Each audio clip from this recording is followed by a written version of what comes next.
Security इदारों को किसी भी शख्स को 90 रोज तक हिरासत में रखने का इख्तियार फौजी और सिविल क़यादत के दरमियान बरसों से जारी इस बहस के नतीजे में मिला है, जिसमें ये रास्ता तलाश किया जा रहा था कि रियासत पर लोगों को गुमशुदा करने का इल्ज़ाम भी ना लगे और दहशतगर्दी के खिलाफ जारी जंग भी कामयाबी से हमकिनार हो। फौजी और सिविलियन क़यादत के माबैन असल इख्तिलाफ यही था कि आया फौज और इसकी इंटेलिजेंस एजेंसियों को बाकायदा ये इख्तियार दिया जाए कि वो मुश्तबा अफराद को 90 दिन तक गिरफ्तार करके हिरासत में रख सकें या नहीं। ये मौजू कई बरसों तक सख्त और आला सतही मुज़ाकरात का महवर रहा, हत्ता कि मौजूदा आर्मी चीफ के आने से पहले भी इस पर संजीदा बातचीत हो चुकी थी। मसला दरअसल ये था कि फौज और सिक्योरिटी एजेंसियां दहशतगर्दी के खिलाफ सफ़े अव्वल में होते हुए भी किसी शख्स को गिरफ्तार करने या इससे तफ्तीश करने का कोई कानूनी इख्तियार नहीं रखती थी, जिससे ये खला पैदा होता और जो लोगों की नागुज़ीर तौर पर गैर सरकारी तहवील की जानिब ले जाता था। दिलचस्प बात यह थी कि बंद कमरे के इजलासों में अक्सर सियासी जमातें इस पर मुत्तफिक हो जाती थी, लेकिन इंसानी हुकूक की तंजीमों के रद्द-ए-अमल के खौफ से वो इस कानून साजी से हिचकिचाती थी। यही सियासी दबाव और अवामी तनाज़े के अंदेशे इस मामले पर कानून साजी में बार बार रुकावट बनते रहे। ताहम बलूचिस्तान और खैबर पख्तूनख्वा में बढ़ती हुई दहशतगर्दी ने फौजी और सिविलियन क़यादत को मजबूर कर दिया कि वो इत्तफाक़ राय से एक नया कानून लाएं, जिसके तहत दहशतगर्दी के इल्ज़ाम में गिरफ्तार शुदा अफराद को 3 माह तक हिरासत में रखा जा सके। बिलाखिर इंसदाद दहशतगर्दी एक्ट में ये तरमीम मंजूर हो गई है। इस तरमीम से पहले सिविल और फौजी इदारे दहशतगर्दी के खिलाफ बरसरे पैकार तो थे, लेकिन उनके पास मुश्तबा दहशतगर्दों को गिरफ्तार करने, हिरासत में रखने और इनसे तफ्तीश करने का कानूनी इख्तियार नहीं था।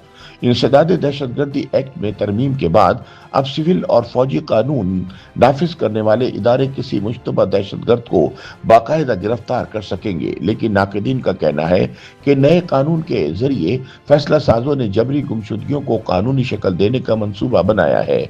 इंसानी हुकूक के कारकुन, हिज़्ब इख्तिलाफ की सियासी जमातें और वुकला इंसदाद दहशतगर्दी कवानीन में तरमीम के तहत दिए गए इजाफी इख्तियारात को गैर आईनी करार दे रहे हैं। उनका कहना है कि इंसदाद दहशतगर्दी एक्ट में तरमीम से सिक्योरिटी इदारों को मजीद ताकतवर बना दिया गया है और अब इन्हें अदालती दायरा कार से भी बाहर निकाल दिया गया है। दूसरी जानिब हुकूमत का कहना है कि दहशतगर्दों के खात्मे के लिए सख्त तरीन कवानीन लाना जरूरी हो गया था। याद रहे कि इससे कबल बलूचिस्तान असेंबली ने भी सूबे में बढ़ती हुई दहशतगर्दी को कंट्रोल करने के लिए सिक्योरिटी इदारों को इख्तियार दिया है कि मुश्तबा अफराद को वारंट के बगैर गिरफ्तार किया जा सकता है। नया मंजूर करदा तरमीमी कानून 3 साल के लिए नाफिजुल अमल होगा, जिसके तहत मुल्की सलामती के लिए खतरा बनने वाले अफराद को पहले 3 माह हिरासत में रखा जाएगा और अगर जरूरत पड़ी तो फिर मुश्तरका तहकीकाती टीम की मंजूरी से मजीद 3 माह भी हिरासत में रखा जा सकेगा। इस कानून के मुताबिक अगर हिरासत का हुक्म मुसल्लह अफवाज या सिविल मुसल्लह अफवाज की जानिब से जारी किया जाएगा तो तफ्तीश मुश्तरका तहकीकाती टीम करेगी। ये टीम पुलिस, खुफिया एजेंसियों, सिविल मुसल्लह अफवाज और कानून नाफिज करने वाले दीगर इदारों के अफसरान पर मुश्तमिल होगी।